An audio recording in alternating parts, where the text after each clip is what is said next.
Hi everyone and welcome back to another video. So if you want to sell physical products, digital downloads or services, adding products in GoDaddy website builder is straightforward in 2026 as long as you follow the correct order. So most problems happen because people add products before setting payments, inventory or store pages. So we won't do that. Okay, so in this step-by-step guide I will show you how to add products in GoDaddy websites builder 2026 like a pro.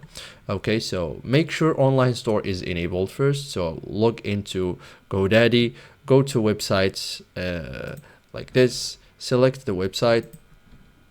Okay, so if you don't see commerce or store, click add feature, enable online store. So some plans require an upgrade. Okay, so you have to upgrade the account that you have. So open the product dashboard. So inside website, click commerce or store, select products.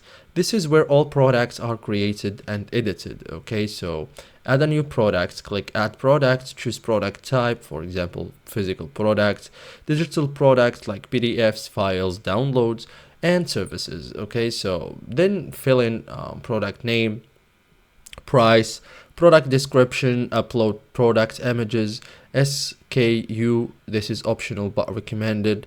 So clear name plus clean images equals higher trust. Okay, so for best results use square images, high resolution, white or clean background, multiple angles if possible. Okay, so your images sell more than your text. Okay, so thank you guys for watching this video and see you in the next tutorial.